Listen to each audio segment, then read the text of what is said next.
ঝিনাইদহে নির্বাচনী প্রচারের শহর ছেয়ে গেছে ফেস্টুন ব্যানারে।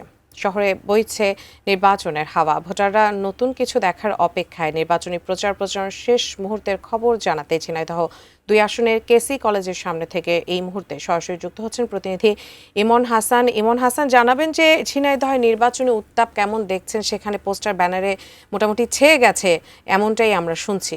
আপনি জানাবেন বাকিটুকু। উজমা, অসংখ্য ধন্যবাদ আপনাকে। আমাদের ঝিনাইদহ যে জেলা, সেই জেলায় আসলে 4টি নির্বাচনী আসন। 4টি নির্বাচনী আসনের মধ্যে বর্তমানে ঝিনাইদহ যে সদর এবং হরিণাকুণ্ডু মিলে যে 2 আসন, সেই 2 আসনে কিন্তু প্রচার প্রচারণা একদমই সরগরম এবং সারা শহর কিন্তু পোস্টার ব্যানারে ছেয়ে গেছে। আর যে এখানে কিন্তু হেভিওয়েট প্রার্থী হিসেবে ঝিনাইদহ বিএনপির মনোনীত প্রার্থী অ্যাডভোকেট আব্দুল মজিদ তিনি কিন্তু লড়ছেন এবং তার পক্ষে ঝিনাইদহ জেলা বিএনপির সাধারণ সম্পাদক জাহিদুজ্জামান মনাত ইনি কিন্তু প্রচার প্রচারণা চালিয়ে বেড়াচ্ছেন। তার সাথে আমরা একটু কথা বলি। আসলে কেমন দেখছেন প্রচারণার মাঠ?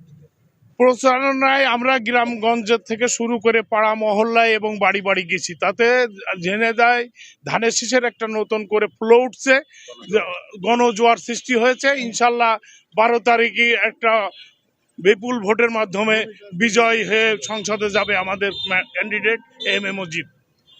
শুনছিলেন আসলে জনসাধারণ পর্যন্ত ছুটে যাচ্ছেন এবং সাধারণ ভোটাররা যারা আছেন তারাও কিন্তু গ্রহণ করছেন। একই সাথে ঝিনাইদহে কিন্তু প্রার্থিতার সাথে জামাতের যে প্রার্থী আছেন আলী আজম মোহাম্মদ আবু বকর এবং ধানের শীষের দুইজনই কিন্তু বিশেষ করে জনসাধারণের ফোকাসে। এছাড়া যে 5টি দল আছে, যে বাসদ আছে, সব মিলিয়ে ঝিনাইদহের যে নির্বাচনী প্রচার প্রচারণা সেটা কিন্তু আর একদিন বাকি থাকতেই জমে উঠেছে। তো উজমা, এই ছিল আমার কাছে ঝিনাইদহ থেকে।